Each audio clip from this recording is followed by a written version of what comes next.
Kelly here, local business owner and cat enthusiast.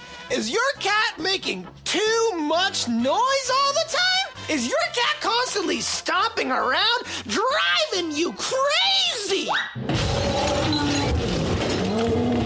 Is your cat clawing at your furnitures? Think there's no answer? You're so stupid. There is. Kitten mittens. Finally, there's an elegant, comfortable mitten for cats.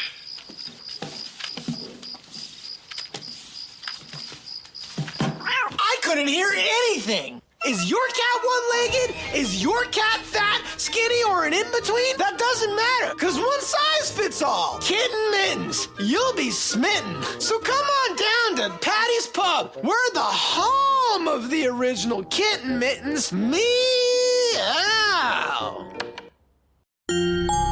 Hello and welcome to Horror Movie Talk. An opinionated and accidentally funny horror movie review show. Go, go, go, go, go, go, go, go, go, go.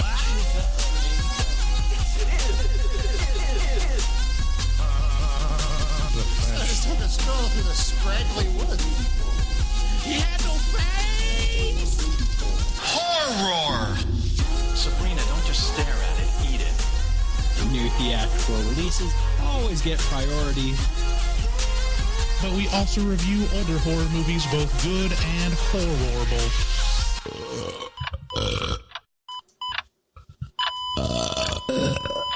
Wow, that didn't sound good. Is your cat making too much noise all the time? Hello and welcome to Horror Movie Talk. I am your host, Professor David Day. I'm the foremost expert in scare no-nos, and across from me sits Bryce Hansen. I have a PhD in spookology. And today we have a fabulous show for you. Very, very special show. Very special. And we will be, but before we get into that, you guys should check us out at our website. That's horrormovietalk.com. From there, you can find links to all of our social media. We got Facebook, we got LinkedIn, we got Instagram, we got Reddit, we got the Gram, Pinterest. We got it all, people. So, head on over to our website, find our social media platform that you like us on, make sure to like and subscribe. We post new episodes every single Wednesday, so make sure you subscribe and leave a rating on Apple Podcasts because that helps us out a whole bunch. If you'd like to give us a call and let us know what you think of how good or bad we are, or a movie that you particularly enjoyed, or a debate that you want us to settle, do so by calling 682-253-4468 or 682-253-4HMT. Very. It's a lot easier to remember that second one. It really is. As I said, we got a great show for you today. We will be talking about 1BR, which is a new horror movie that came out in 2020 that is available on Netflix. Mm-hmm. It was the one of the top 10 trending movies for a little while. Yeah. For 1BR, so one bedroom, I'm assuming. Yeah, well, I think so. It's about a spooky apartment. Or one Bryce. Maybe it's just one Bryce. Maybe it's just abbreviated. Brian. Yeah, one Brian. We'll start out the show by giving a brief review and our score for the movie. We score on a scale of 1 to 10, 1 being a miserable dredge where it makes you angry that you had to sit through it, 5 being an average enough film that hits all the expected marks, and obviously 10 being so good that it transcends genre boundaries. Later in the episode, we will take a deeper dive into the movie by, we'll give you about spoilers. We'll give you a score for the movie, and then we'll talk about spoilers, and we'll spoil the whole thing for you. So this one is on Netflix, and frankly, I'm not going to lie to you. In my opinion, if you think there's a chance you're going to watch this movie, watch it before you listen to this episode, because in my opinion, it's worth it, and us talking about it will ruin it for you, and I would watch it if I were you. Yeah. That's just me. Later in this episode, we will be interviewing someone from 1BR, as far as I know. Yeah, we're interviewing the director and the producer and one of the actors Holy from shit. the film. Seriously? Mm-hmm. Wow. So we're going to be interviewing a bunch of people that made 1BR. And actually, we kind of got an interesting story about that. The Twitter account of 1BR messaged us and... well, they followed us, and then I messaged them. Oh, okay. And it kind of sent the message that I sent to most people, which is just like, hey, thanks for the follow. Are you a fan of the show? And they responded back. I mean, surprisingly responded back, but with a show meme. Yeah, also responded back with some like meme from the show. Something that indicated that they had been listening to our episodes. Right. And they might have been just looking at our feed on Twitter and seeing people talking about titties, but I think that they might actually be a listener of the show. And and then they offered to be on the show, so we will definitely have them. Yeah, so 1BR, this movie pulled the rug out from under me in a weird way and left me hoping that people will give it a chance. I'm actually a little concerned about how this movie approaches itself, because I think that the start is intentionally the way it is, and will make people stop watching in the first quarter. Yeah, they told me specifically not to watch the trailer before I watched the movie. Yeah. And they told me this after I had just watched the trailer. But it really doesn't ruin it that much. So with that, let's get into the trailer. Haven't you been getting my calls? I've been busy. When are you coming home? I'm staying. They put that system in a few years ago after a break-in. Don't worry. Neighborhood's a lot safer now. I just moved here. I don't really know anyone. What brought you to LA? Trying to start a new life. Missed one here. Any pets? Nope. You got it. We're neighbors. Hey, listen, we're having a barbecue. You should come. Welcome. We'd like to make this place feel like a real neighborhood. And we all kind of take care of each other here.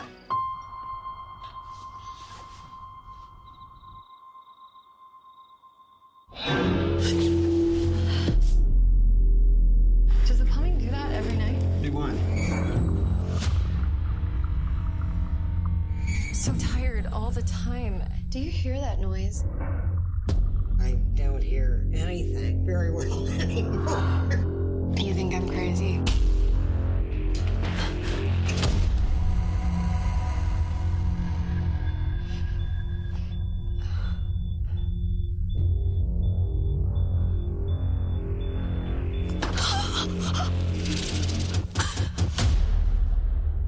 What are you doing?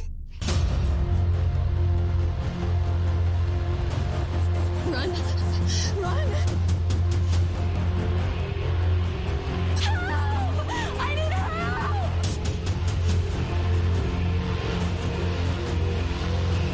How could you do this? I just want to go.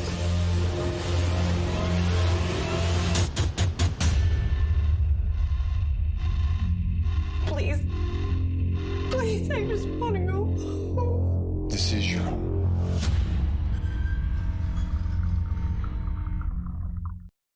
One BR is available to stream on Netflix right now, and frankly, it's one of the better thrillers that I've seen in the last year. My synopsis for the movie is it's the story of Sarah, a young woman who moves to LA in order to start a new life away from her somewhat troubling family. She finds a great apartment complex that seems strangely kind and welcoming. And, but you know what she does? She kind of lies a little bit. She sneaks a cat. She lies and she sneaks a cat into her new apartment and soon realizes that that's way too much pussy for a 1-bedroom apartment. My review for 1BR goes a little something like this. It's written and directed by David Marmer, Which he'll be on later once we interview him. He's the writer and director. And stars Nicole Bryden Bloom as Sarah. This is a somewhat unique movie as it's a bit of a bait and switch. And like I said earlier, I fear that that will hurt it on a streaming platform like Netflix, where people can switch to watching The Office at a moment's notice. As soon as, I don't know about you, but as soon as my attention begins to wane on something new, I just go, fuck this. I'm just very fickle because there's a million other things to choose from. Yeah, see, I don't ever stop or switch. I just kind of check out. I get on my phone is usually what happens. Really? And if it re-engages me, I watch it. My goal is to be fully engaged, and it's so hard now because I know that there's so many other options that as soon as I'm like a little checked out, I'm like, fuck this. See, the alternative is like sitting and browsing for another like 2 hours to decide what to watch. I would rather do that. Yeah. It's a weird thing, and it's very it's not fulfilling. 1BR starts out as kind of a silly jump scare laden spook fest, and has a lot of the themes early in the movie and a lot of the themes early in the movie left me laughing at what I thought would be a pitiable attempt at a story.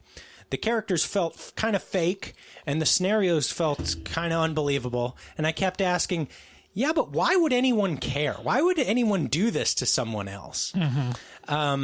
Which at the first quarter of the movie is a fair question. But at 2/3 of the way through, 1BR threw me for a real loop as I realized that the movie had played me the same way the characters had played Sarah. The other characters in this movie had played the main character.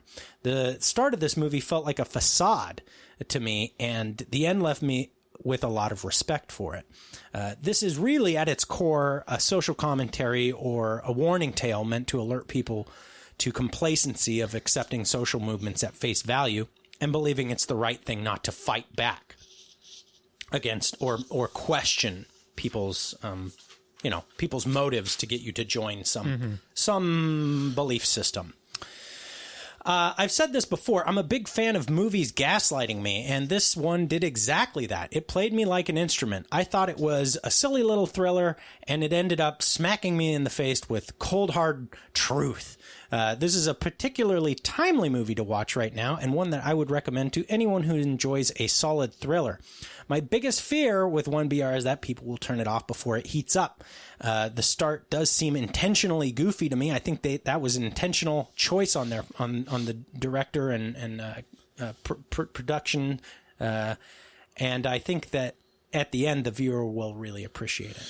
Yeah, I feel like this is right in your zone. It's right. Like as I was watching, I was like, David's gonna love this. Yeah, I love it. Like it's tunes right into paranoia of like society and the immediate people around you. Well, but there's so much truth in it. I mean, it's why I'm paranoid.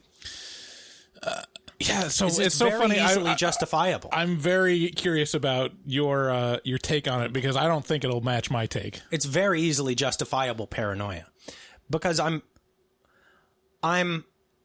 it's a real problem. Is if you're paranoid and you're good at being right about things, then you set up a weird echo chamber of being right about being paranoid about everything, and it's a weird thing. But the movie really scratched that itch. And you know what? If you enjoyed The Invitation, this movie's. Yeah, it's really right in the wheelhouse of The Invitation. Yeah, it's right next to The Invitation in terms of kind of execution and plot, even kind of. So yeah, what did you think? What give me a little rundown on what you thought about 1BR? What's your review? It's a good movie. I'm not going to give it as high a score as you did. But it's solid. I'm a little confused at what like the moral to the story is a little bit. Okay. Because it's like, I feel like there could have been more nefarious motives, I think. I don't know how to describe it, but it was good enough. I was really tired watching it, so I probably wasn't in the best mood, and that always affects my scores. But it's a better than average movie. Definitely worth seeing. especially in terms of like straight to Netflix stuff. There's a lot worse than this. But I give it a score of 6 out of 10. Wow, you enjoyed this less than Saw. Yeah. Wow. Man, this is a very solid like I will probably go back to this movie about at the same regularity that I go back to The Invitation, which is like once every 2 years, kind of once the afterglow kind of fades and I've forgotten about some of the key points of the movie. Yeah.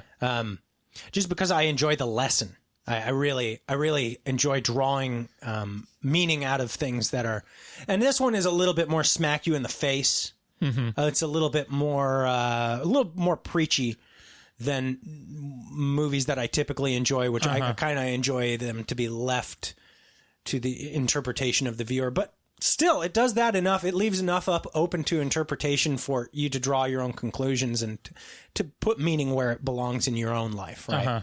So I do appreciate this movie a lot. I gave it an 8 out of 10. This is a solid entry in thrillers, in my opinion. So y'all should check it out. Yeah, I think that might be why I gave it less of a score, because it was a little like,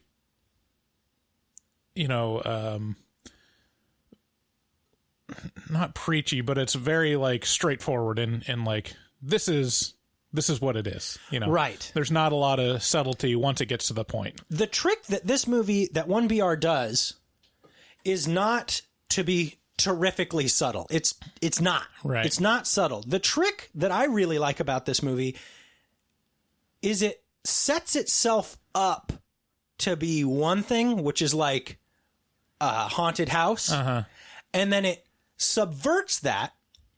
It starts turning into something else. And when you realize, oh, this is turning into something else, it does it in a less skillful way. So it kind of like sets you go, oh man, they're really just going to smash me in the face with this. Mm-hmm.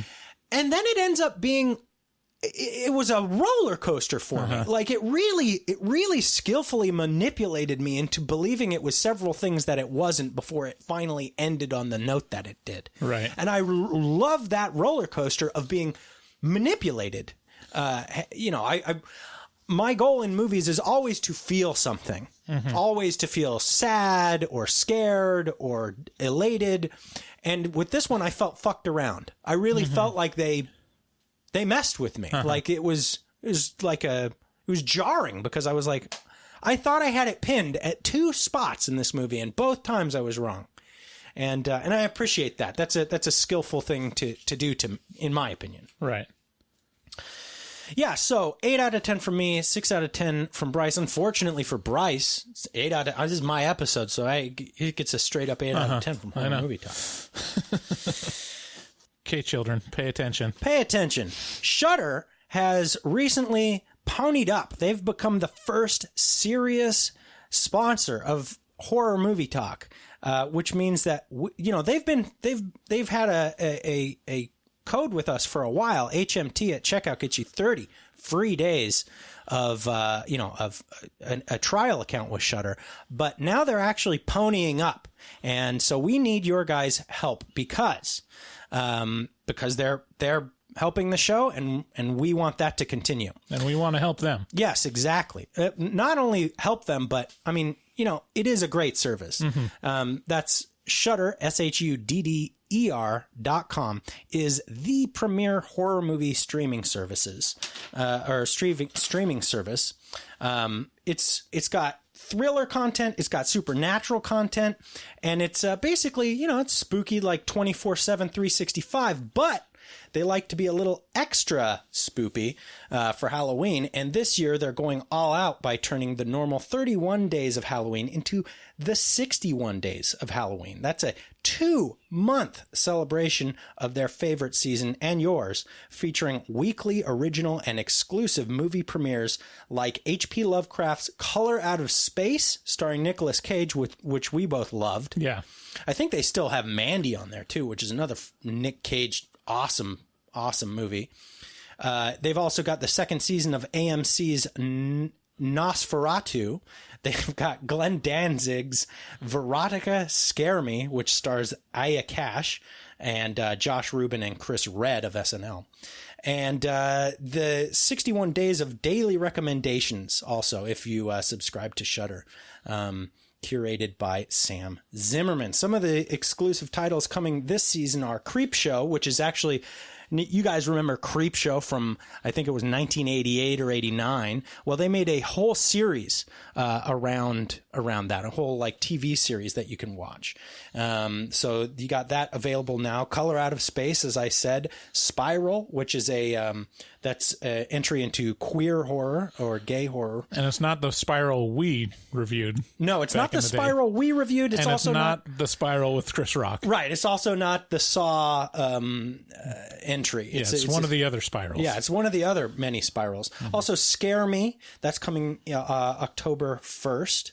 And let's see here. They also got May the Devil Take You 2. That's coming on the 29th of October. So we use Shudder. We love it. I like to watch. It's the Netflix of horror. I like to watch Shudder once my wife has fallen asleep and she can't be like, "Are we going to watch more horror?" I'm like, as soon as you fall asleep, bitch. I just realized that we did the read. You called it Veronica Scare Me, but it's actually Veronica, and then there's another movie called Scare Me. Oh, my apologies. Yeah, I just got that. No, that's us doing even more movies from Shudder. So again, try Shudder free for 30 days. Go to shudder.com. That's SHUDDER.com, and use that promo code HMT to get that 30-day free trial. We sure do appreciate you doing that to support the show. Yeah, and we've watched Shudder for a while. For like over a year and a half. Yeah, and we've definitely taken advantage of it for some of the movies that we've watched on there. Mandy, what are some of the other ones? Oh, man, they got Bram Stoker's Dracula. They got Hellraiser right now, Sleepaway Camp, Hell House LLC. They got One Cut of the Dead, which is a huge... to do a zombie movie, I think out of Korea. Yeah. They got The Taking of Deborah Logan, Tammy and the T-Rex, Old Boy, Terrified, which is one of the actual scariest movies I think I've ever seen. Halloween 1, 4, and 5. I think 5 is our boy Bugsy's. I think 4 was, it might be was 4. His, yeah. Is his favorite horror movie ever. Texas Chainsaw Massacre. Yeah. We've reviewed several movies that we've watched on Henry, Shudder. Portrait of a Serial Killer. Yeah, and we have a lot of listeners that have taken us up on this offer before, and they enjoy the streaming service as well. So it's a really good deal, and it's only like $5.99 a month or something like that, or $59 for the year. Yeah, right? some small amount of money per year. So if you guys... we have it right here. We could just If you guys pay for it, that's the thing that helps us. Just using the code. It's $56.99 a year or $5.99 a month. So there you go. It's the Netflix of horror. So also, if you'd like to support the show in a more direct way, you can become a patron over on patreon.com/horrormovietalk.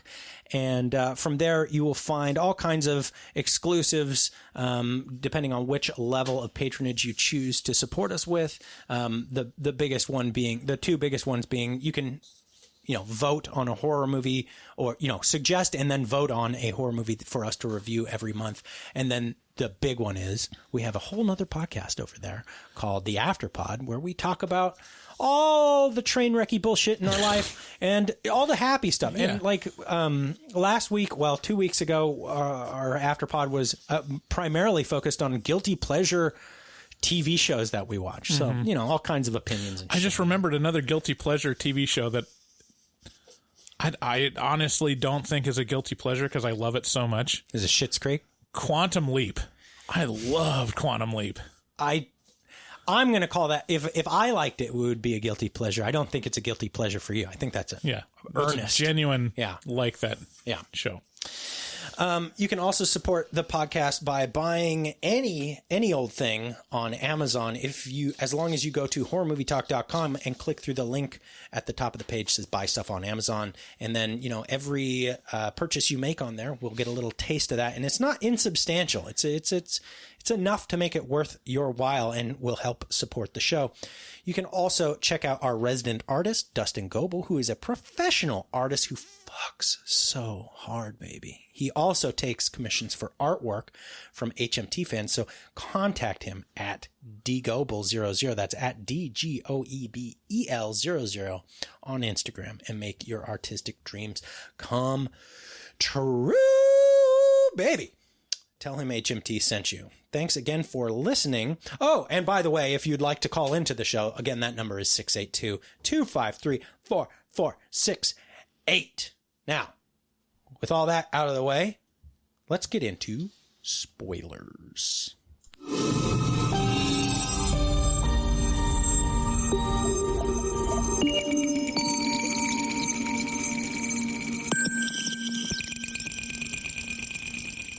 Spoiler. Let's do that again. Merry Christmas. Spoilers.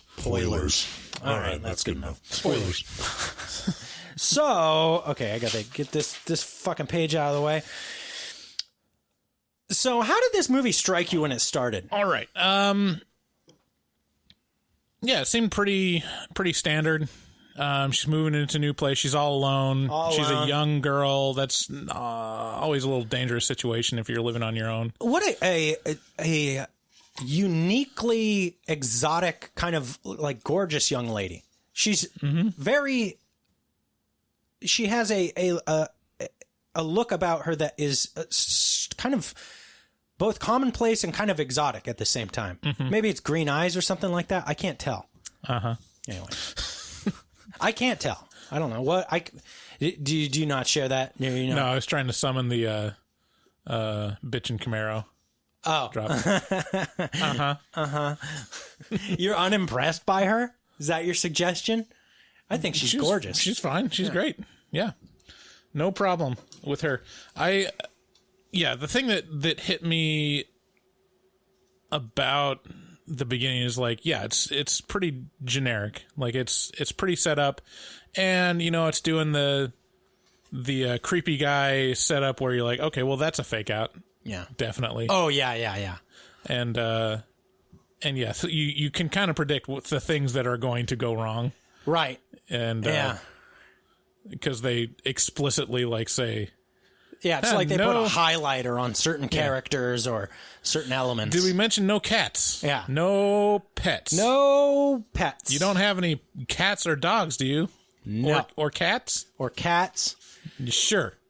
Some of us are allergic to cats, you selfish bitch. Whoa. Wow. Got a lot of energy around cats. Yeah. Kitten mittens. She could have used kitten mittens for sure. Like, that cat was a little too loud in that apartment. Yeah. And as she was bringing it into the apartment, she's holding it with, she's like trying to be like real stealth about bringing the cat in.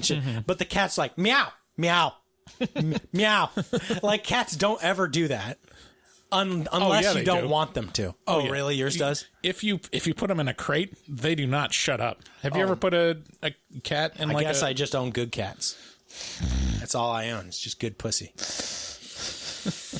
Yeah, so it was a lot of there was a lot of highlighters on specific characters. There was the creepy character, and he was, he darted off into the shadows several times, and you go, okay, well, that's the foil. That guy is the foil for sure. I liked the part where they ask her, what brought you to LA? Because in my mind I just immediately said porn. It's porn. I came here to do pornography. And so but I mean, that's what I would be going for. All the residents of this apartment complex are helpful to the point of it brought me out of the movie. See, this is like, that's why I said it's so you, because you'd be keyed up on this immediately, and to me I'm just like, it just seems like a bunch of nice people. No. Yes. Are you serious? Yeah, I've been around nice people or groups of nice people, especially like See, this is not normal. This is your unique experience as a Mormon. Like, this is... Oh, yeah. Oh, yeah. You are not... You can't see your fucking privilege, you white cis fucks. So, I know that there's sometimes, like, every apartment complex or... every like little community of people, it has its own culture, and sometimes there's nothing, and sometimes it's like poison. How long did you live in apartment complexes? For a couple of years. How many? I don't know. I didn't keep track. 1 or 2? I don't know, 3 or 4, maybe. I don't know. No, I mean, I didn't experience anything like this, but I know that, like, there's small communities that form just from people that, I mean, all it really takes for a good neighborhood versus, like, a ambivalent neighborhood is, like, 2 or 3 neighbors that make minor effort.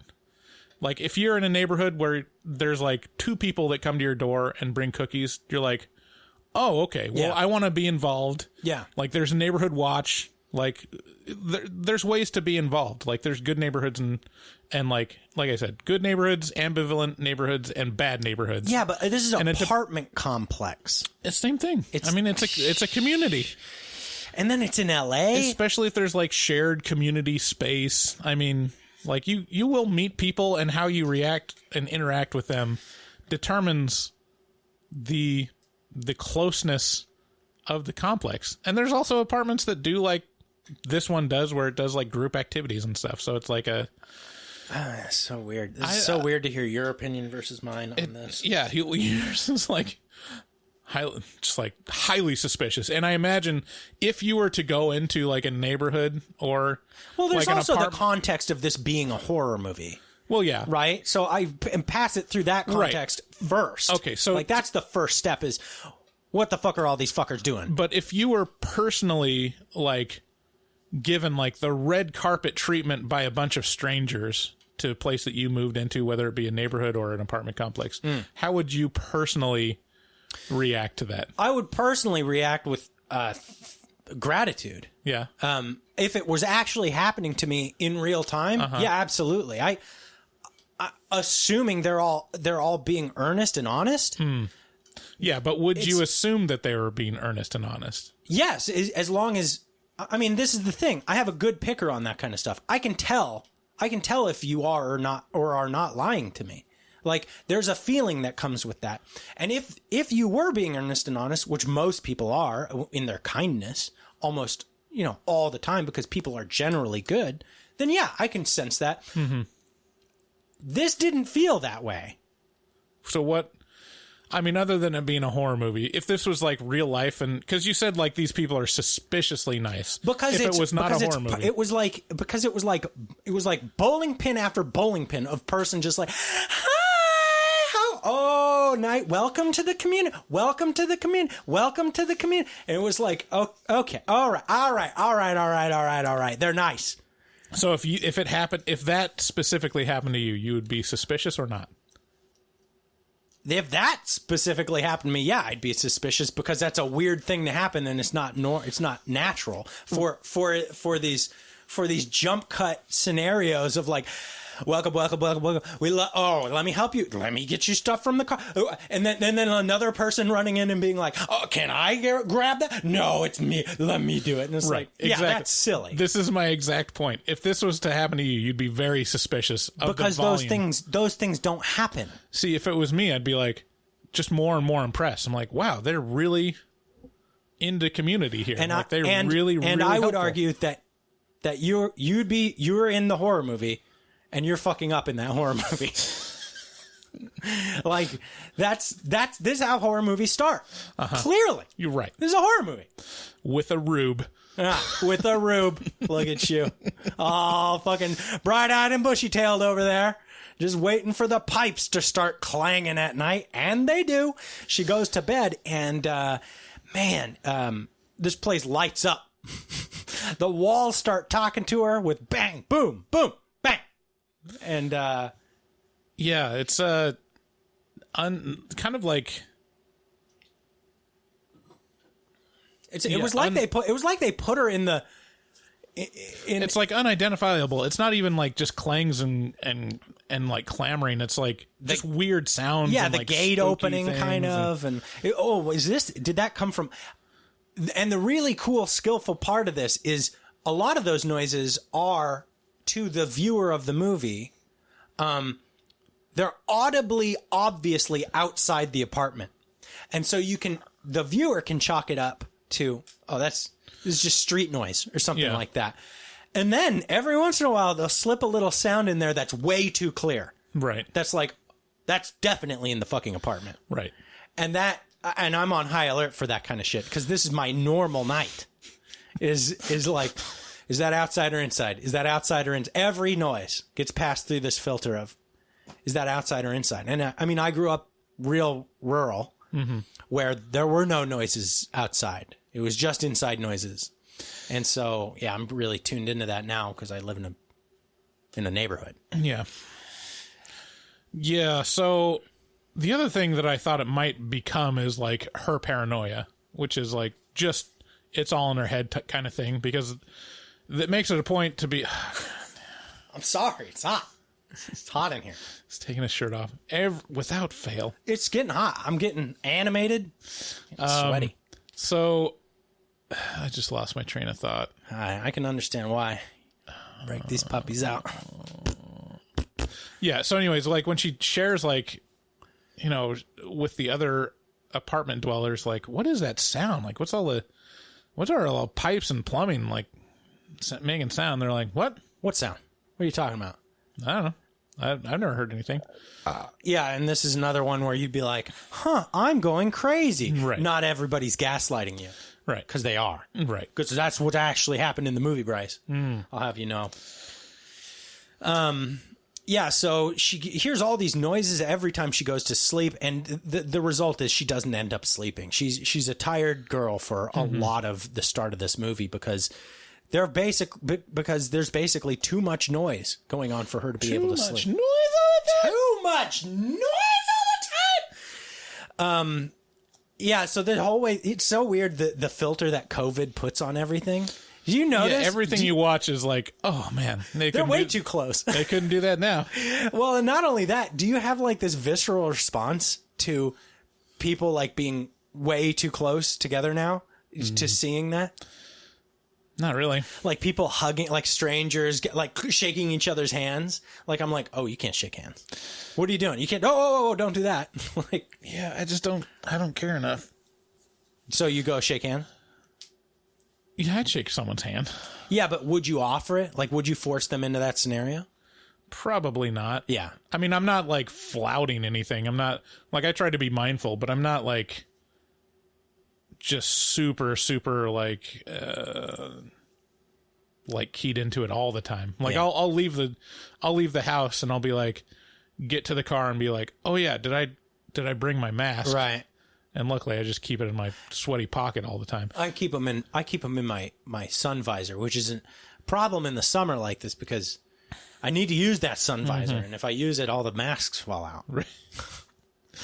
But yeah, I don't have like the visceral reaction to like public gatherings. I kind of roll my eyes about it, but I'm not like, oh no. Yeah, no. Yeah, like, me neither exactly. Not, but I definitely look at scenarios in movies and shows and go, whoa. Yeah. That's a strange thing now. Yeah, it's a weird filter you put on your mind because of everything. Yeah, so the community in this apartment complex is abnormally close. They're always having little parties and shindigs and potlucks and get-togethers, and they're having a reasonable amount of alcohol, not too much, just a beer. You know, it's like one beer, and it's a very wholesome feeling community that they're obviously trying to portray. That should be a question we ask in the interview. Did you guys grow up around Mormons? Are you super like questionable about their motives?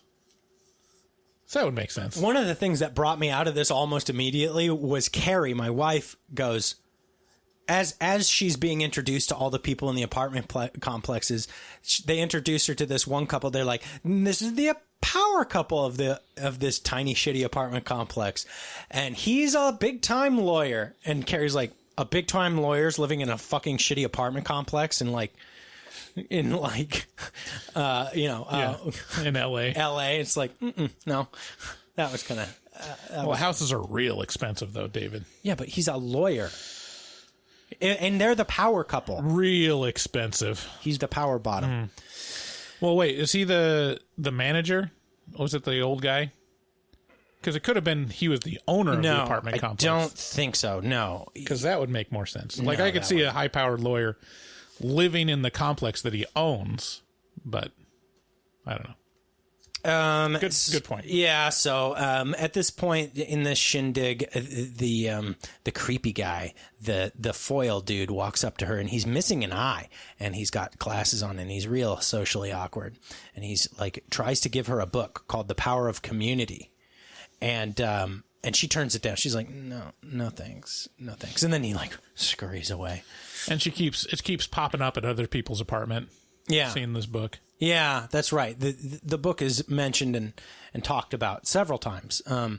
So at this point, she starts getting like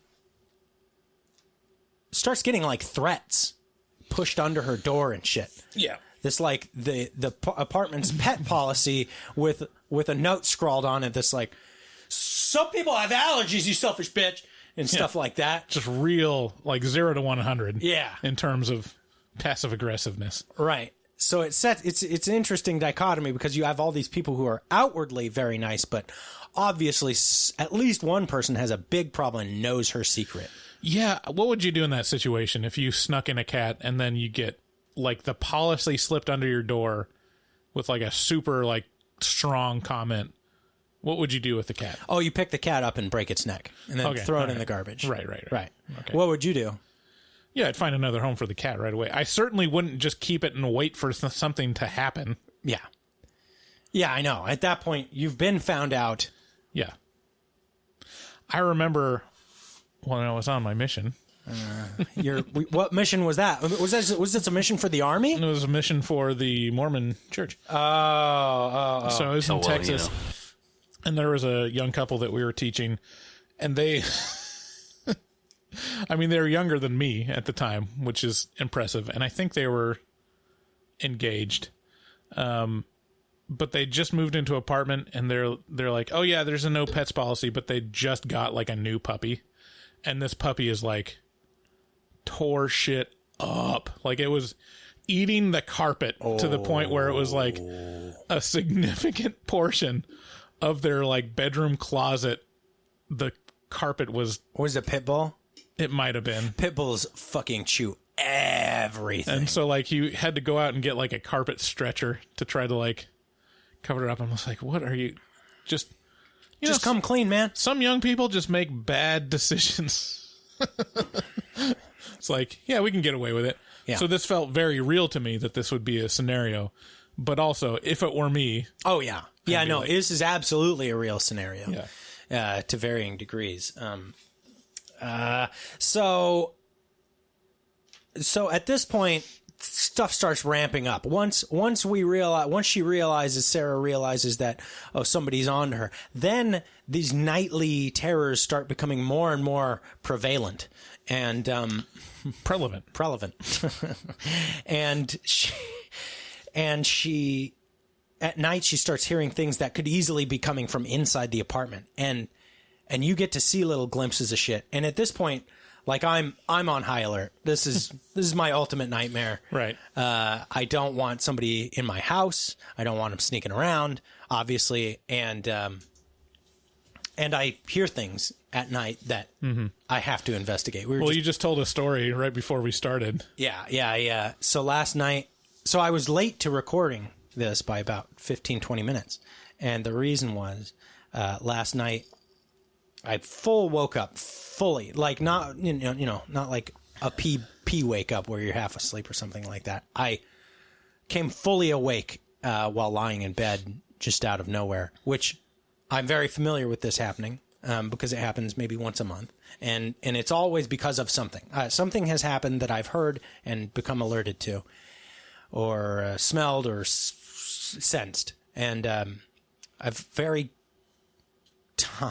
tuned in. And so I was like, well, now I have to go find out what it is. I go walking through the house, and I couldn't figure out what was going on. So I just go back to sleep. And this morning, and it's very hard to go back to sleep from being fully awake.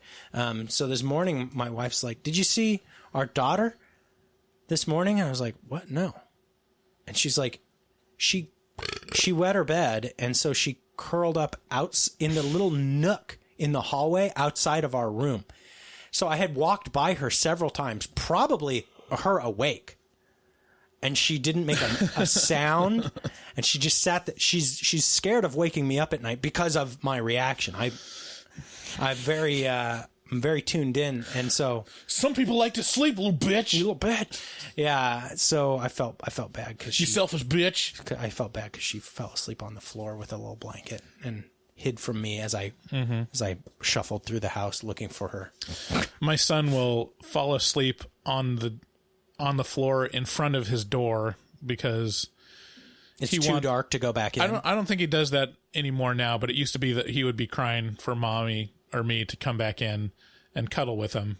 And there's just a point at which, like, all right, you're never going to sleep while I'm in here. So we gotta pull away. You either have to sit and wait until he falls asleep, which could take, 20 minutes, or you have to kind of wean him off needing you there to fall asleep. And then just like when that happens, he'll fall asleep in front of the door because he's crying and calling for you. Does that make me a monster? You're looking at me like I'm a monster. No, I'm trying to think of how I would react in this situation, which is almost certainly go to sleep. Right. Go to sleep. Right. Lie down and close your eyes until you go to sleep. Right. Yeah, that's now, how. Goodbye now. Right. I'm going to sleep now. Goodbye.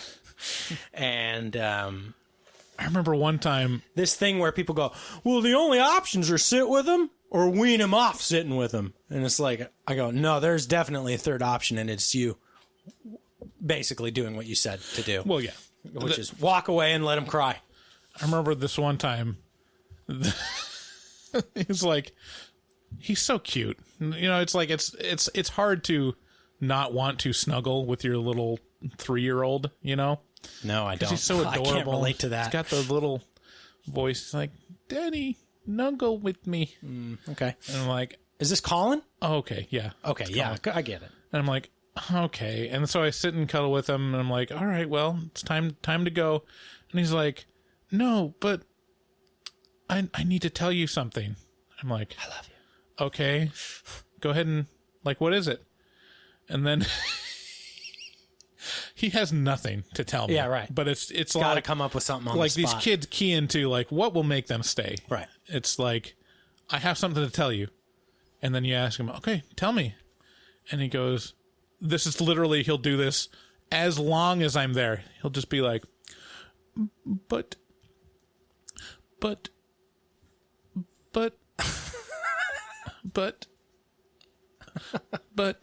like he's just his brain spinning out. He's trying. He's the like, tires are in the mud and just. He's got nothing to say. And I'll say, okay, so if you got nothing to say, I'm gonna go. I love you. And he's like, but Daddy, no, I have something to tell you.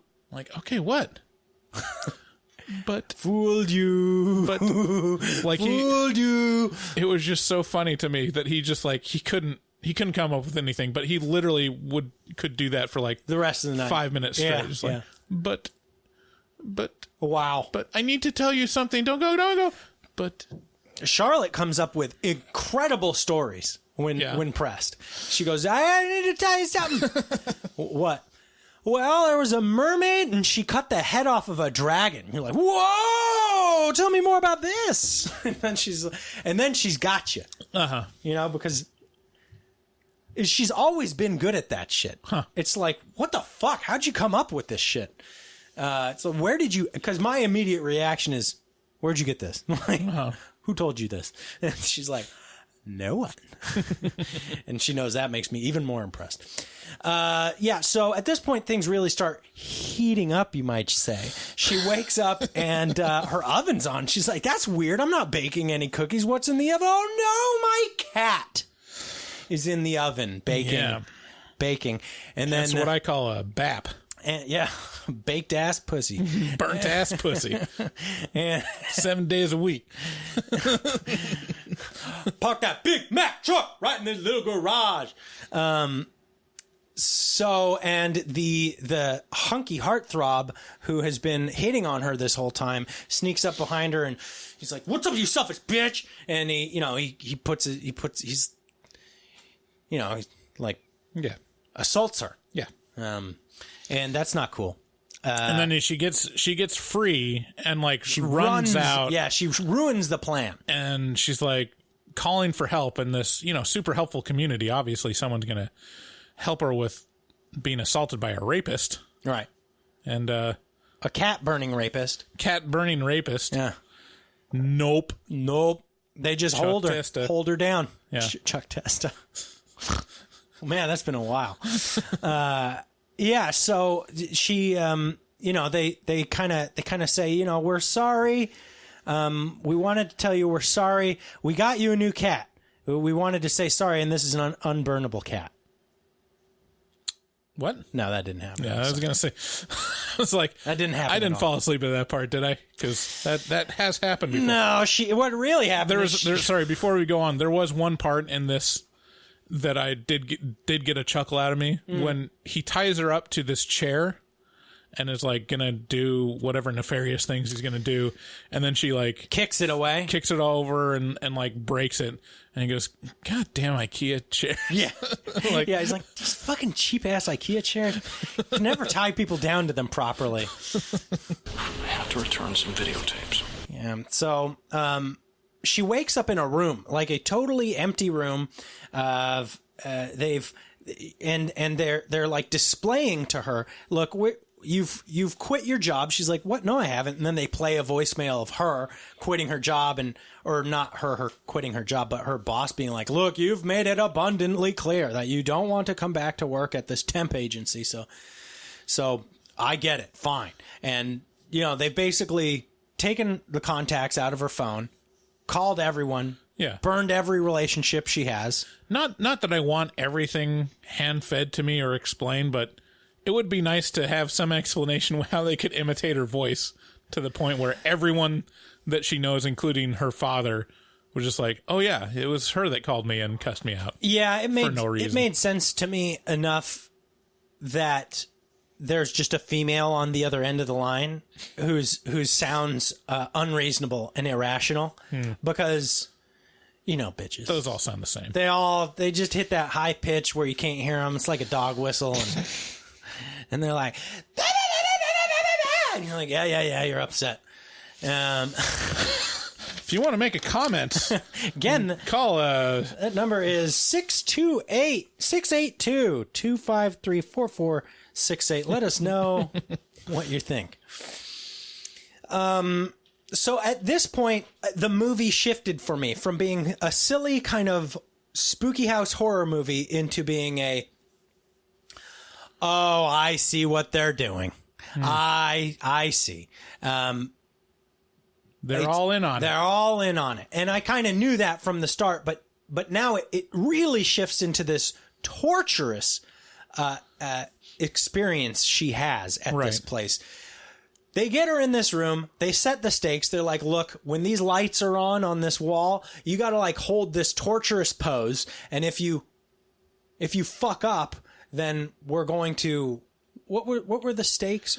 Basically torture. They bring in the creepy guy that had lost one eye and also show her that they like, we mean business. They blocked his ear or something like that. They like burned his ear off or something. Yeah. Something weird. And they took an eye out. Yeah. And they're like, look, you do this shit or else you pay the price. And so she's, and this is really a long part of the movie. And this is where it started to lose me. And I was like, this is just dumb. They're just torturing her and it never seems like it's going to end. It goes on for too long for me. I mean, it feels like, I don't know, maybe I wasn't surprised at it because they set it up pretty well that the community is nefarious because it's, like you said, they're making it too nice. Like they're saying too much stuff like, we all kind of help each other here. And like, it used to be bad, but now it's good. And you're like, yeah, something happened to this community or something else is at play. So yeah, when it turns the corner, it's like, okay, what is like the whole apartment complex up to? Because they're all in on it, obviously. Yeah, I think it started to lose me with how gratuitous and long this experience is for her, but it's necessary to set up. Because what it's communicating is her mental breakdown. Like they literally break her down. One BR, one breakdown. Yeah, one breakdown. Yeah. Because the first thing is, like, they restrict her sleep with all those noises at night. So, like, before any of this really starts, like, they show her exhausted at work and, like, the raccoon eyes, like, big old bags under her eyes, because she's getting no sleep. And, like, if you know anything about, like, torture or psychological torture, that's, like... That's step one. That's step one, is you do not let them sleep for a very long time. Yeah, that sets them into a suggestible state where... Yeah, and then you tell them to do things and force their compliance. Yeah, force their compliance and punish when they do not comply, and there's lots of that. In fact, it reaches such a fevered pitch in this little torture chamber that, you know, one time she falls down or sits down, she's just fucking done. And they say, get back in the pose. She gets in the pose, and then they nail her hands to the wall. Mm. And at that point, I was like, okay, I get it. They're torturing her. They want her to... But what they're setting up is this brainwashing, right? Mm-hmm. This attempt at brainwashing. And it is a grueling process. And it's not easy. And the whole way through, they're testing her. You know, they're running her through, like, they're asking her questions about, hey, how do you feel about this whole thing? And then they have her hooked up to a lie detector test to tell whether or not she's actually telling the truth. So at the start, she's like, you guys, I don't like it. You know, this is no good. And they're like, I understand. This is a process. It's going to take some time. You know, they're honest with her the whole way through. It's like, yeah, I mean, we're resetting you. Yeah. You're fucked up in your head. When you came here, you were avoiding your family. That's crazy. You were using drugs to aid in your avoidance of reality. Right. And prescription drugs specifically. Right. And sure. Yeah. Whatever. And you were lying to us about, you know, that's fucked up. Why would you lie to a place that you're going to have to be with these people for a long time, and you're starting off your relationship with a lie? That's fucked up. Mm-hmm. So you're fucked up. So yeah, and we're going to make you not that way. So it's going to be hard. Yeah. And they invite her to their podcast. This is classic gaslighting. I like when they bring her in for the interview. It's like literally a podcast. You felt that way too. Yeah. Yeah. I was like, where do I have that written? This is all elaborate ploy to get her on their podcast.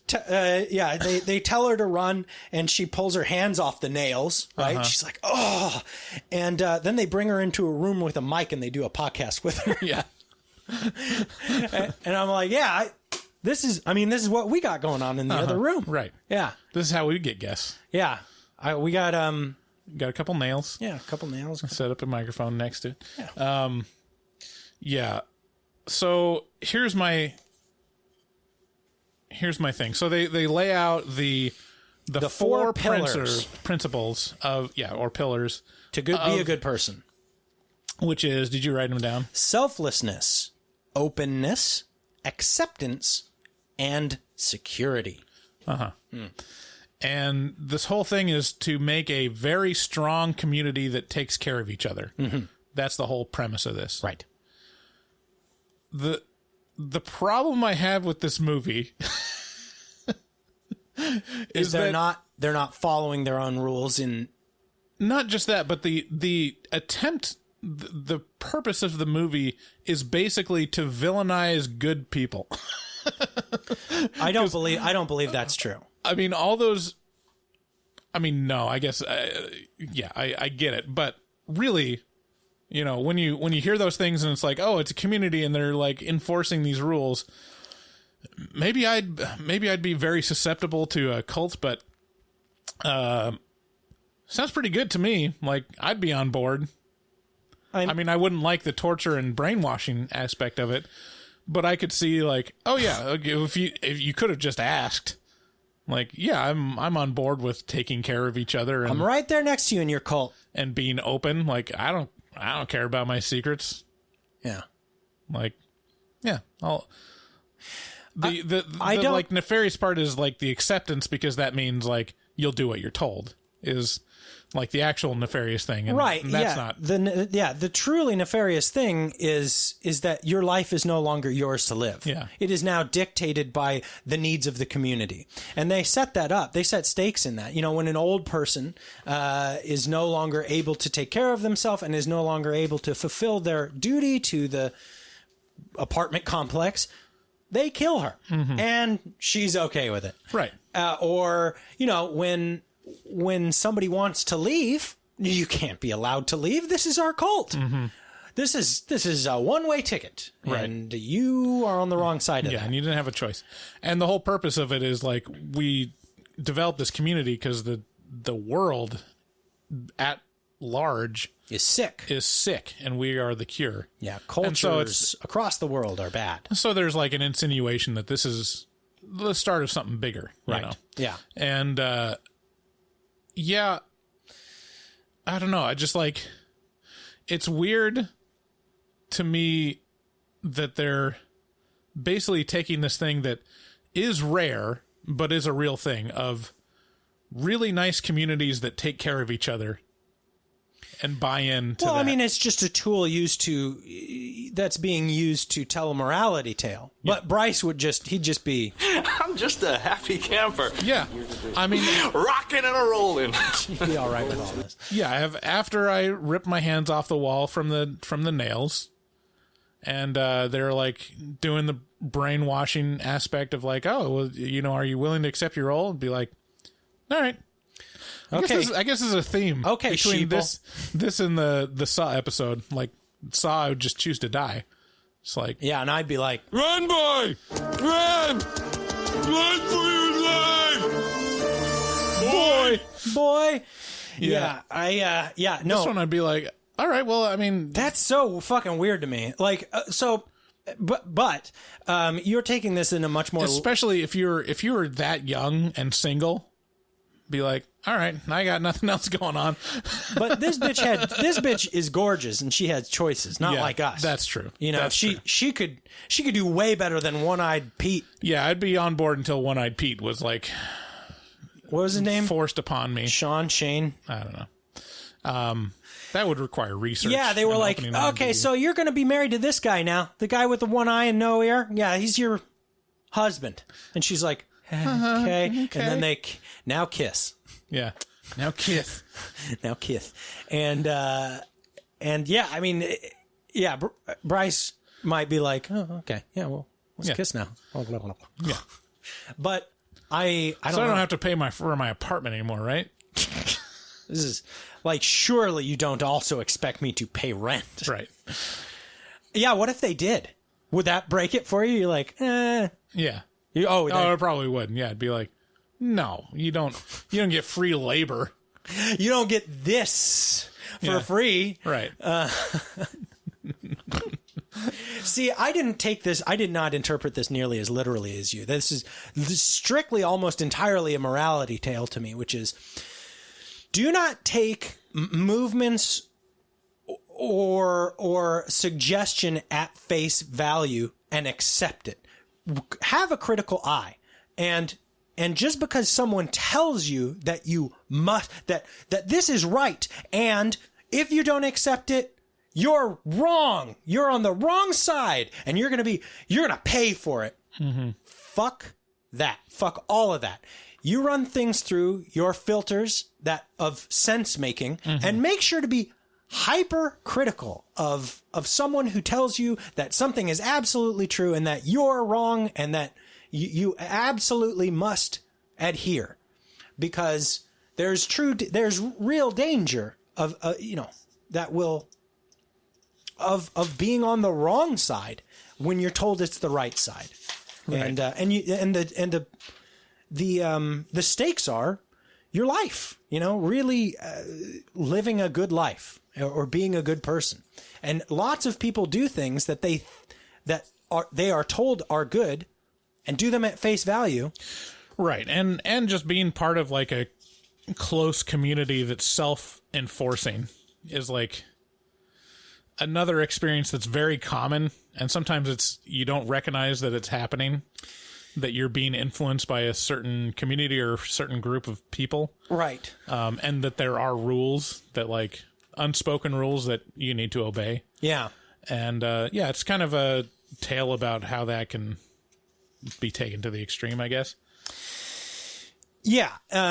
So that's kind of how I took it. It really resonated with me with what's going on right now.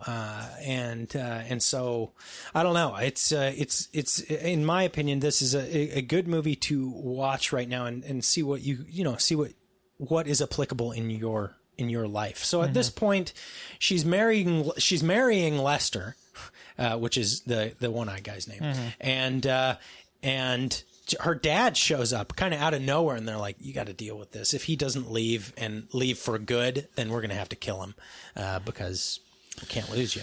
Yeah, well, why wouldn't they take him in and try to brainwash him? Why would you just kill him? Well, they specifically picked her for a certain reason. But, I mean, he kind of fits the bill too, right? They don't have a place for an adulterous old guy? Yeah, I mean, he's fucked up in the head, right? But maybe they just want new blood. I don't know. I guess, yeah. Anyway, so we learned that the book that has been shown up several times in the movie is written by the guy who started this movement. It's basically a cult, and they are trying to change the world by converting one person at a time into this cult. Yeah. And they're doing so in this apartment complex, and so we get to see a new candidate selection. She had made a friend with one of her coworkers before they brought her into the cult in full, and her friend, lo and behold, is the next candidate for to be drawn into this community, and they do it for her. They're like, well, now we'll get your friend in here, you'll be happy. We'll do something for you, scratch your back, and because you're marrying Lester and. Well, I mean, no one wants to be in that scenario exactly. So here's your friend, and her friend at the start of this said something very important, which I forgot to mention, which is your life is your life. It's really important that you be able to live your life. If some bitch at work comes and does something wrong to you, makes you work overtime without pay, that's fucked up, and you just say no because that's your life. Mm-hmm. You don't just do it. You don't roll over. So this girl is willful, and they have a hard time converting her, and in the conversion process of her friend, Sarah is given the opportunity to break her out, and so she does so, and her friend is killed in the process. But she manages to grab a gun. She makes a dart for the door. There's a question about whether or not Lester is going to, because Lester's wife was killed by these people, or no, she died of cancer. But he had been trying to escape, trying to commit suicide because he was not fully converted. So anyway, he holds the door open for her so she can get out. And as she runs out onto the street, it's a very invitation ending. It's even down to the color red, right? Where she realizes because there's all these apartment complexes that have alarms and red lights that go off that. They're all part of this community as well. Right. It's an entire street. At least a street. Maybe the implication is the world is being converted. Right? Sure, yeah. Yeah, so how high will you jump is kind of the question that's being posed. And when you're told, hey, jump, how high? So yeah. Final recommendations. Who do you think should watch this movie or shouldn't watch this movie? What do you think? Yeah, I mean, if you like the invitation, this would be a good follow-up to that. I wouldn't turn anyone away from it. It's definitely worth watching. It's something worth watching on Netflix. If you're running out of stuff that you haven't seen before.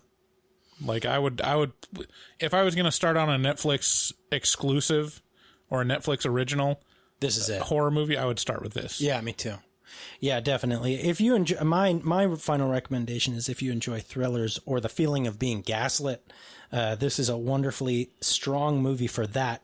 1BR will age very well with time, I think.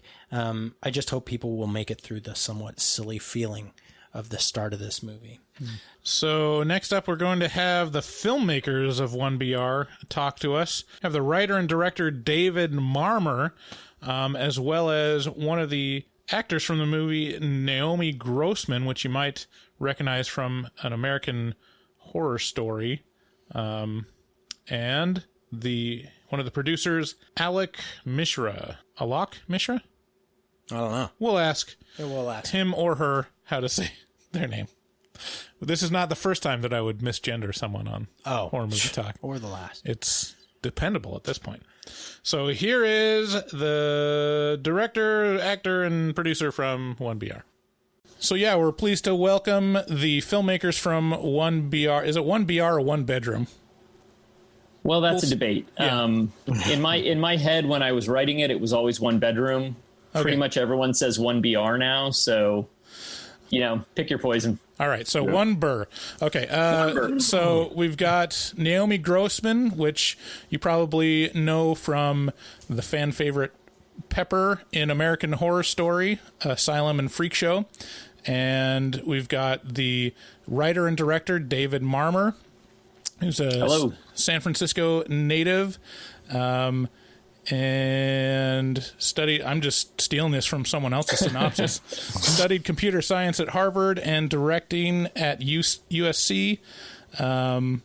And anything else we need to cover about you, David? No, that's my whole resume. Yeah. So then I just noodled around a lot and then randomly ran into Alok. Yeah, and this is your first feature film. Yes, it is. Which is great. And then Alok Mishra is the producer, and I have no other information about you other than that I talked to you on Twitter. I'm a man of mystery, but I worked in market research for 18 years testing movies, and this was my producing partner, Shane Vorster, and myself, our first feature producing. Awesome. Cool. Well, I got to tell you guys, I enjoyed the ever-loving hell out of this movie. This is right up my particular taste lane. So, and nice. The way this movie struck me was it was easily the most unique viewing experience that I've had in the past year, I'd say, just because of the way you chose to present everything. The series of events worked very well for me. So my first question for you guys is, what are some of your inspirations for 1BR? Is there any particular movie or stories that... I mean, in terms of the script, it really initially came out of the feeling that I had when I moved to LA and lived in apartment complexes like this. And there's just something weird about it. There's something, I don't know any better way to put it than that. Like it's an alienating, surreal experience, kind of waving to these people that you don't know anything about and that you're sharing walls with. And it was that feeling that sort of first inspired me to think about, the horror of living in an apartment complex.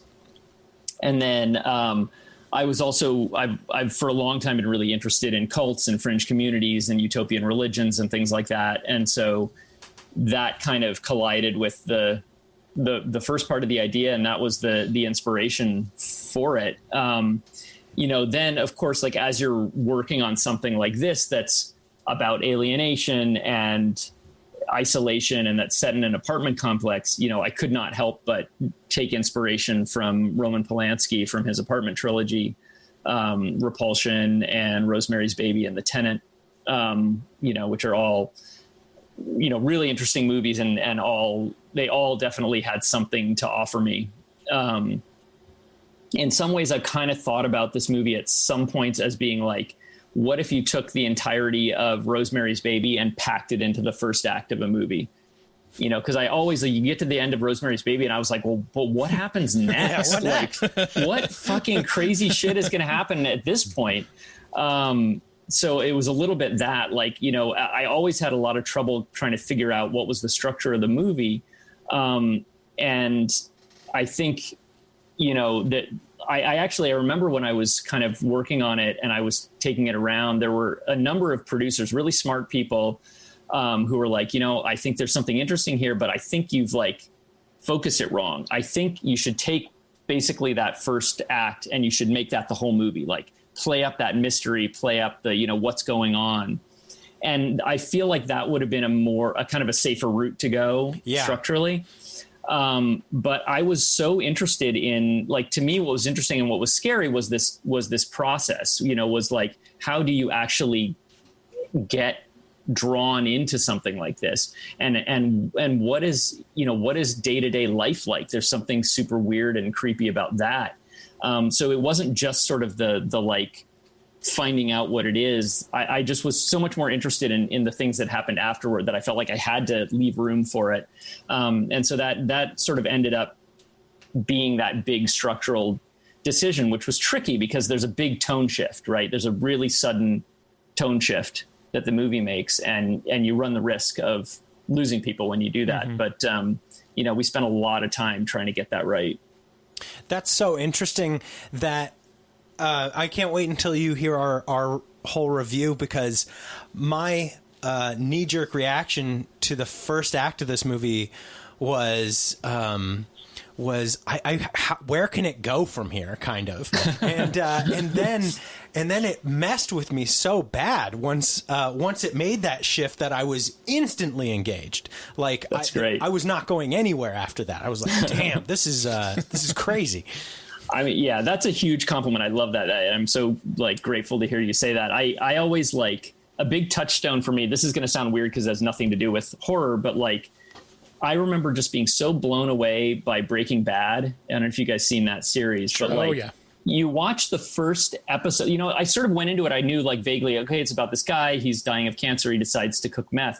I watched the first episode of that, and the story goes so far in that first episode that I was like, where is it going to go? Yeah. Like, how can it possibly sustain this? And then it does, because it just keeps going further and further.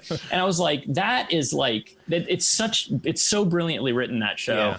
And like that I you know, that's something I aspire to. Yeah. So to hear you say that I love it. I really appreciate that. Yeah. I think Breaking Bad, it's my favorite TV show of all time, I think. And I think that, I think that pilot is probably the best pilot that's ever been on TV.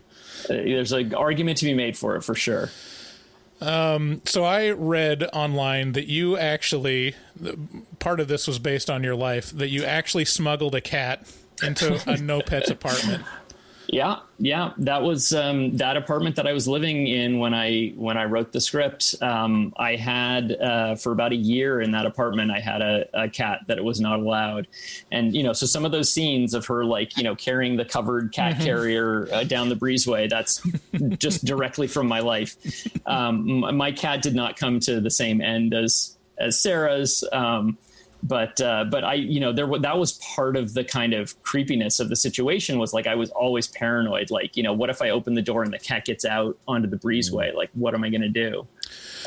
So it was a really, you know, it was a very stressful thing to have a cat in an apartment like that. Well, obviously you'll be nailed to a wall and tortured. Right. Put in a stress position. Yeah. I mean, that was the part that really drew me out of the movie, because if I put my cat in a cat carrier, there's no way she would shut up the entirety of the time. Yeah, I certainly have had cats like that too. So the shoot was really short. It was a 19-day shoot. And that included like the exterior and interior stuff, right? Yeah. Alok can talk about that, the schedule. That was... We had 15 days initially. We shot the over Christmas of 2017. And then we realized, you know, we needed to go back and get some more stuff. And so to get the band back together, so to speak, was difficult, because, you know, we have working actresses like Naomi Grossman and also like Taylor Nichols and everybody. It was like a cinematographer, blah, blah, blah. We had to get the band back together. And this is the week that we could do it, like 4 days in September. Sadly, it just happened to be that Naomi Grossman had been nominated for an Emmy, right? How many times you get nominated in your life for an Emmy? We had to shoot just that week. So I was like, Naomi, can you come back and do our bunch of film instead of going to those Emmy parties and shining like you should be? And, can you not go to that gifting suite? He was better than that. He was like, Naomi, we realized the story is about Janice. We squandered you. This whole time, we thought it was about Sarah. It's about Janice. We need you back. We need more of you. And that's, of course, done. Like, you say no more. So no, you didn't. I mean, obviously, I knew that wasn't the case, but you know, at the same time, I knew, you know, I wasn't doing this for the money, but I did have I had an idea that this could be a thing. You know, you know, David wrote a fabulous script, and you know, as far as I'm concerned, if you don't have a solid blueprint, you don't have a house. And, you know, he wrote a great script. And so I always saw real potential here. And, you know, I'm not going to say I thought it could be number one on Netflix, but, you know, hey, you never really know. Like, you know, the audience decides in the end. And that's been sort of like the story of my life. So, you know, yeah, obviously I'll do what I got to do. I would have loved to have gone to that gifting suite. I'd be in Barbados now. I probably would have been stranded there because of COVID. You know, but I'm sure I would have met some hunky, you know, some villager, and who knows what my life would be. I probably wouldn't be here now. I'm glad I'm here. I like this narrative. Yeah. I like your attitude. See, if it was me, I'd be like, sure, Alok, and I'd take out my calculator and my accountant's like see-through green hat and put it on and be like, let's talk. I know. Believe me, my agents were like, are you sure you want to do this? But, you know, I had a friendship with Alok for many, many years. And so, you know, there was no question. Speaking of this being a thing, how has the reception been for 1BR so far? It really must be exciting to have a movie do so well on Netflix. I mean, you know, Dave could speak to it, but as well. But I would tell you, like, you know, it was a accumulation of a bunch of different things that came together. Like, we worked like so hard on this movie because we didn't have any money. And when you don't have money, it takes you more time.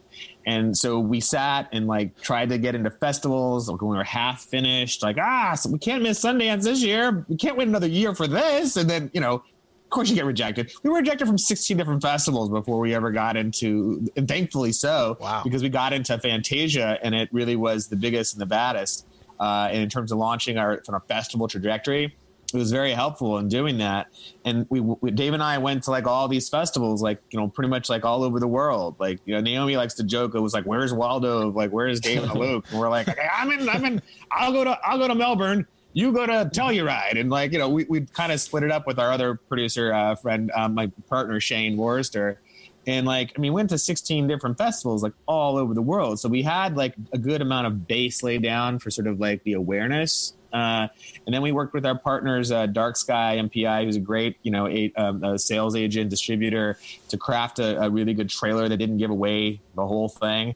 And they were very patient with us. They let us go back and forth on the poster and everything else. And like we worked with their publicist to then sort of like craft our launch, which we didn't get to do a theatrical release, which we were planning to do, and like a premiere and everything, because of COVID happened right April 24th is when we were supposed to release, and it was just like everything was shut down now.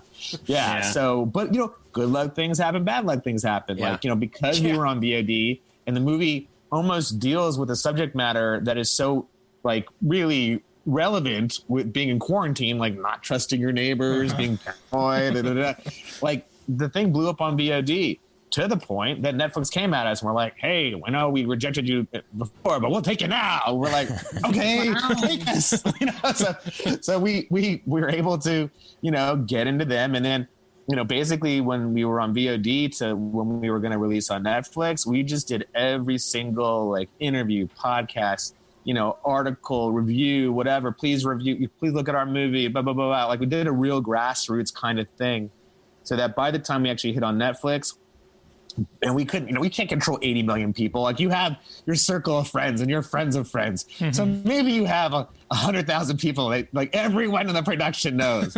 There's 80 million people that are going to make a decision. But they're making that decision based off of sort of the stickiness of that name and looking looking on Rotten Tomatoes and seeing it's 88%, or looking at just looking on Google and seeing like, oh my gosh, there's like literally 200 positive articles that are reviews or podcasts or what have you.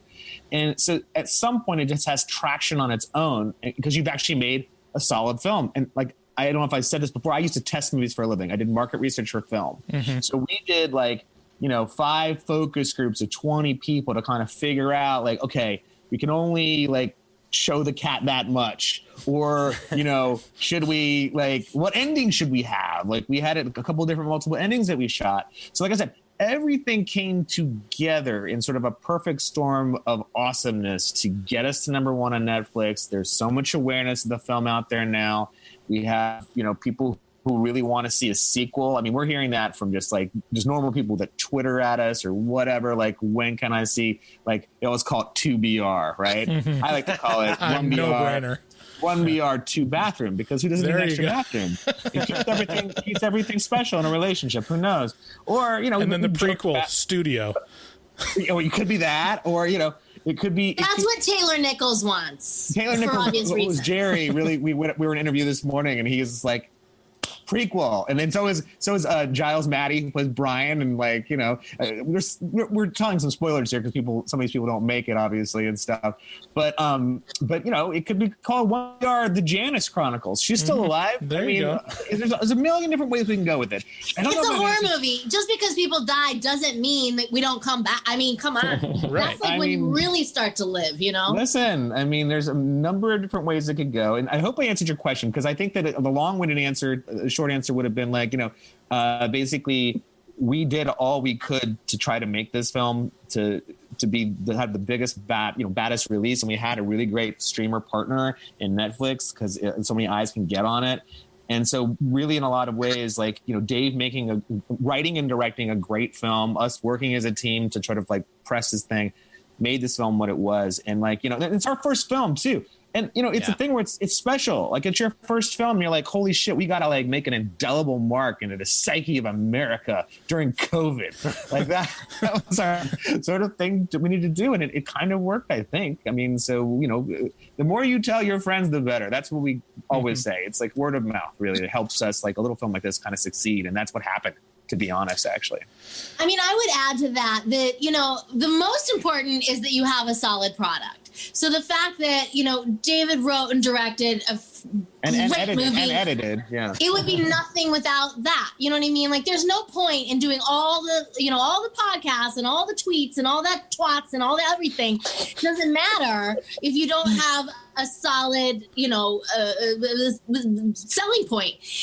That said, Alok really is he is a monster. He was tweeting or he was texting me just I don't know, or as we were starting to climb the Rotten Tomatoes tomato meter, whatever. Yeah. He'd text me, hey, can you watch the movie tonight? And it's like, I'm one person, living alone, with one freaking account. Yeah, but your boyfriend has an account for sure. How many texts is he sending? And so it's true. There's a lot more people on Netflix than just little old me. But I think it's so touching, that this really is the little engine that could. Well, everyone, but Alok I can speak for because, he's a dear friend of mine. I mean, he appears in the movie as mover number 2 to the right. Number 1, thank you. Number 1, thank you, Madam. Sorry. Shane is mover number 2. Yeah, Shane, the other producer, my other producing partner. But truly, if you want to play a fun drinking game, watch this movie, and every time you see Alok drink, but make sure you water it down because you will get drunk. He was doing everything. He may want to tell the story later, but at one point, they cast actually a different actress in the role of Sarah, and Alok, poor guy, was literally at the Gelson's Market in Marina del Rey, which just driving to Marina del Rey is enough sacrifice for one, a diva. I heard that. To go, like, because she had in her rider, she needed like a certain, feminine energy drink. He's literally like peeking the up cases on his own. Like, that is the level of dedication that Alok Mishra brings to this project. Like, he is the one tweeting you, by the way. Oh yeah, he likes to allegedly. Allegedly. You've sold me. You've sold me. We need you. Minions. You've sold me on the idea that we need Alok to do promo for horror movies. No shit. Yeah. I'm telling you. Like, if you go to my website, I allegedly do my own website, in fact. And but anytime there's like I got my Google alerts, and anytime I pop up on a website, like, I put it on my website. And sure enough, like, if you go to like NaomiGrossman.net, like all of my different other projects, you'll see all the films I've done. And I swear I probably have, I don't know, 3 to 10 links on any given project. One BR, I mean, you'd think it was American Horror Story season 1 through 10. Like, it is absolutely incredible. He's done an amazing job. And like, if I ever need a publicist, I will hire mover number 1 to the left. Well, it's very sweet of you, but it's a team effort, really, to be honest. Like, we're all coming on these things and doing our best, and that's really what it is. You are getting the fact that I am alone in COVID times. Like, if I'm not talking to you guys, I'm not talking to anyone. So happy happenstance. I really enjoy these. I know I'm doing you a favor or whatever, or, helping out the movie, but I just really appreciate the company. It's always brightens my day to see you, Naomi. Oh, thanks, David. I've been thinking of you a lot. This is going to sound dirty, but I don't mean it that way. No. So whenever I think of you now, I think of hot pussy. No, well, that too, yes, but no, I think Naomi, I moan. Are you familiar with that? Oh, of course, yes. So that palindrome is featured prominently in a Weird Al song called Bob. Yeah, that's my favorite Weird Al song of all time. It's such a great song, and my 2.5-year-old. My 2.5-year-old son is obsessed with it. Like, he's learning all the lyrics to it. So we're constantly like singing and playing it. So very often I'm going, Naomi, I moan, a Toyota's a Toyota.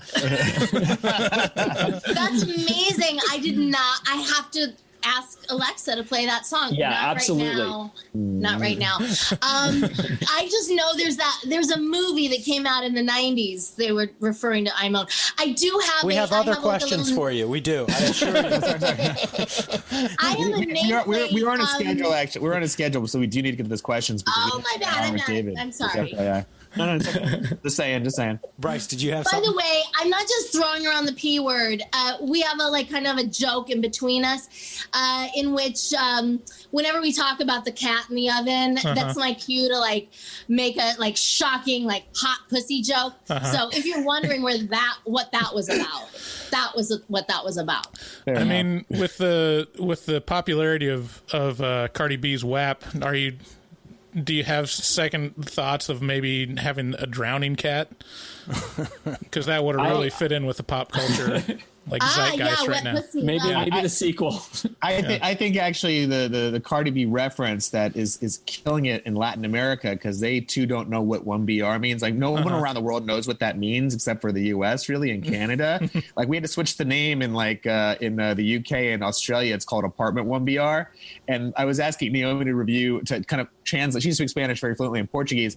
And I was like, I speak Spanish, but these guys are speaking so goddamn fast. I was like, what are they saying? And she's like, oh, they're saying one. So I was like, that's the Cardi B reference right there. Like, that's what we should. There are whores in this 1BR. Yeah, the first 5 minutes of any Spanish language interview is what is un brrr, and why is it called this, and what's happening. That's awesome. So I got a question for everyone. This is a existential question. So if you were forced to pick one of the rituals from the film to introduce into society at large, would it be, you have three choices. You can either do one, being able to group slap a person when they break the rules, two, arranged marriages, or three, mandatory euthanasia for old people. Oh my God. Yeah, which is I have an answer to this. You have to pick one. Now. That one's real easy for me. I'd go with the group slap. Absolutely. I like Mitch McConnell. If you fucking don't keep your fucking word. Yeah. Yeah. Okay, so yeah. That was a knee jerk for me. I felt it and I was like, yes, why aren't we doing this? Yeah. See, for me, I think a little. I see the third one, the mandatory euthanasia, would have taken care of Mitch McConnell as well, though. So, well, I mean, that is a good point. That is a good point. For me, it's probably not even Mitch McConnell. It's a robot Mitch McConnell. That's what I always think it goes to. Like, it's like, this go down this rabbit hole. You don't want to go down this rabbit hole. See, for me, it's an obvious choice. You go with the one that has been proven historically to work, which is arranged marriages. Yeah, I mean, that works in a lot of cultures. Yeah, freedom of Indian, choice is fuck that shit. You go with the stuff that works. Mm-hmm. As the only single person here, I'm here to tell you I don't agree. I'm really good. Hey, Naomi, don't knock it till you try. I mean, maybe that's why you're single. If your dear mom found you some great doctor or someone, you're saying you couldn't be happy?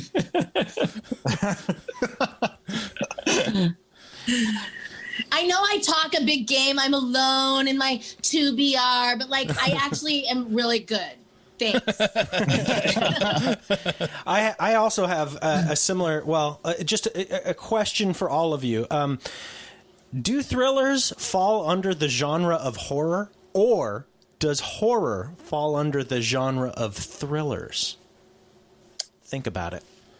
Oh, I think this is for David. I've got an answer to that, but Alok looks like he has something he wants to say. I mean, listen, I used to test movies, and so in this regard, I would tell you this: it's interchangeable. Yeah. However, I think actually what our movie is definitely something that skirts the line.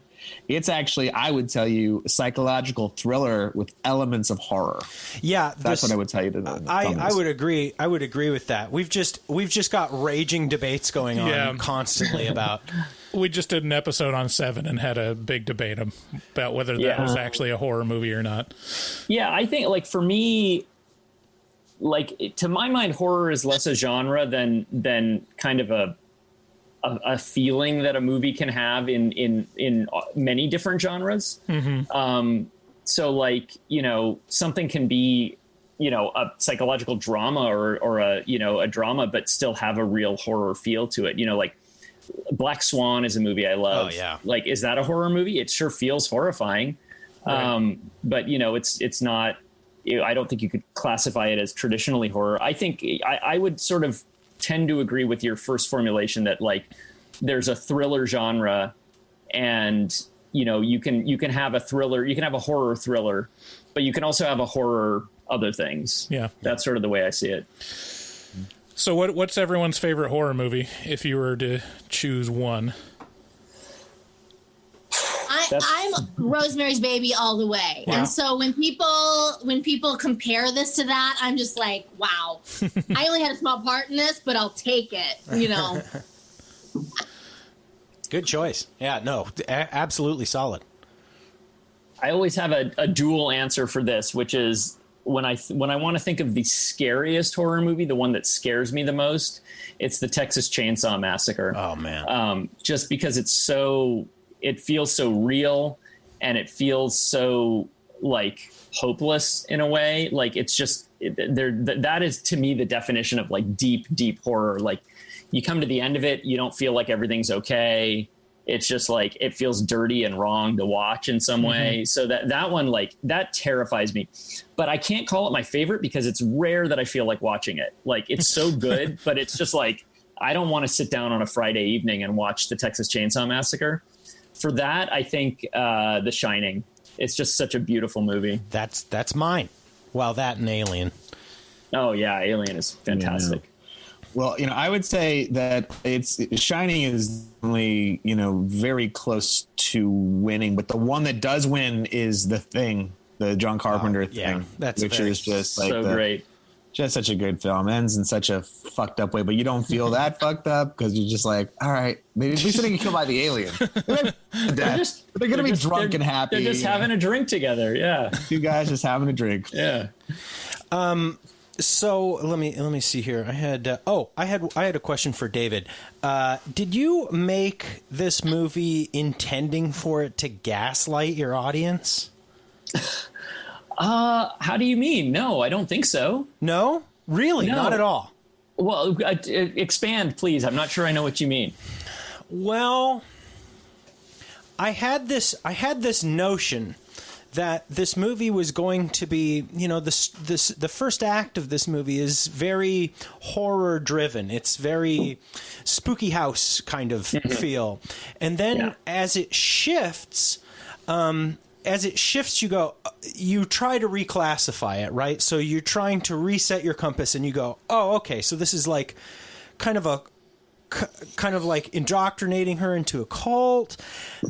But there's an element of you trying to manipulate the psyche of the person watching it into like a complacency where they go, oh, I got it pegged now, and then you just kind of keep fucking with them further, and that's kind of where the gaslighting feel came in for me. I see. Yeah. Well, that certainly was intentional. Like the structure, because it's like, I mean, I don't want to get too like inside baseball, but like the movie is really weirdly structured. Like it's not, my screenwriting professors would not be happy with me about it. Like it's weirdly structured, and it had, and by necessity, because of the nature of the story, our lead character is very passive through a big chunk of the movie. There's like a big section of the movie, most of the movie really, where she is not free to act. Mm-hmm. She's not driving the action in any way. And I struggled with that a lot. And what I finally came up with to try to sort of draw us through that big central part of the movie was that it had to be, like, as you say, a series of pulling the rug out from under the audience. Yeah. Sorry, when I said series, my phone heard Siri. Just like, you think it's going to go this way. Nope, it's going that way. Now you think you know where it's going to go. Nope, it's going that way. And I felt like if I could sustain a series of those, you wouldn't feel the passivity of Sarah, which was a necessity, right? Because this is a movie about a person who is trapped, who is utterly trapped. And I wanted the audience to be with her, to feel that entrapment. So, she had to be, I couldn't have her be a badass and like fighting the whole time. Right. So that was an intentional structuring device through the central part of the movie. Yeah, but I never thought of it as gaslighting, though. It's definitely one of the things that I enjoy most about if a movie can kind of make me feel like I don't know what's going on for the vast majority of it in a reliable way. I really enjoy that. So that's why I ask. That's great. David, Naomi, Alok, thank you so much for joining us on Horror Movie Talk. We really appreciate it. Thank you guys for having us. This was great. Yeah, we appreciate it. Thank you. Thank you for helping us get the word out. Yeah, absolutely. Yeah. One by one. One by one. Text a friend. Well, thank you guys so much for coming on the show. We really appreciate it, and all the success in the world to it. I really enjoyed it. Thank you so much. And thank you for having us. This was really fun. Yay. And with that, thank you so much for listening to Horror Movie Talk. We appreciate each and every one of you. We love you with all of our hearts. And if you'd like to help us out, remember to head on over to shudder.com. That's SHUDDER.com. Enter HMT at checkout, and that gets you 30 free day trial. And if you really want to help us out, you'll go ahead and pay for that service for a couple of months and watch all the movies that you've been meaning to watch and all the shows that will creep the hell out of you, because that's what you love, because you're a Horror Movie Talk fan. Also, if you'd like to support the show, make sure to head on over to our website, horrormovietalk.com, and at the top of the page, click one of those links that says become a patron or buy stuff on Amazon. Do one of those things. Help us out and get good content or good shit for your house like kitty litter. And let's see here. What else? Special thanks to David Marmer, Naomi Grossman, and Alec Mishra for coming on the show today. And thanks to Ben Warrington for preparing that segment for us, as well as Dustin Goebel for being a fucking awesome artist. We love him. For the podcast. Let us know what you think, or if you have any questions or any comments, or if you want to tell David that he's a misogynist, call 682-253-4468. Bye. Bye. We love you. Bye. Looking for a podcast full of burps and gas, perverted cast, skinny and fat? Look no further. Horror Movie Talk is accidentally funny, begs to donate money, fake sponsors for dummies, and so much more. New episodes every hump day. They'll pickle your dickle for foreplay. Patreon members have it your way. Vote for a movie every month for the review. Choppa choppa, don't just stare at it, eat it like a taco. Put your tongue through the phone, hoodie, Picasso. Look at them hot kids, swear not a pedo. Got me too'd with Cosby eating jello. Pudding Pops done gave Bryce flatulence. Drain addict Dave doesn't give a shit. 1 through 10, is it horrible or excellent? Oil me up, daddy, is dinner rum. Sun kiss, Bryce Hansen. Look at them hot kids, Chris Henson. Masturbate with a crucifix, exorcist. Face huggers, chest bursters, alien. Linda Blair peed on Sigourney Weaver. I know it's true cause it came from social media. Patrick Bateman can't understand you. Stab you to death for rotten apple reviews. Opinionated podcaster with a doctorate. Spookology, doctor of philosophy. Bad gastritis, need colostomy. Turn Patreons into human centipedes. David Doobie Day, scare no expert. And Global fucks hard, professional sexpert. Afterpods, taglines, and porno flicks. American Psycho, them guys pretty sick. Choppa choppa, don't just stare at it, eat it like a taco. Put your tongue through the phone, hoodie, Picasso. Look at them hot kids, swear not a pedo. Got me too'd with Cosby eating jello. Pudding Pops done gave Bryce flatulence. Train addict Dave doesn't give a shit. 1 through 10, is it horrible or excellent? Oil me up, daddy, is dinner rum. Nothing good happens in the woods. Always get more than you bargained for. Got a pickle to dickle, machines tickle biddies. Killer on the phone, ain't no Sharon Stone. Vancouver, Portland, Oregon, and organs. Corona, COVID, curse, Lorona. Green River Killer, because reasons. Hallway of poop monster kids screaming. Ain't your ordinary dingleberry itinerary. 30 days Shudder and jump scares, they fucking scary. Time for the spoilers with jokes and tropes. Use their white socks to catch their loads. Just show them one titty, pretty. Paganism you should worship, they Teflon dicks. Pacific Northwest, let them see one breast. Shifty ass, stay spooky, poor man's digress. Bugsy, HMT, Horror Movie Talk. Hold on, they don't like Halloween. Fuck them.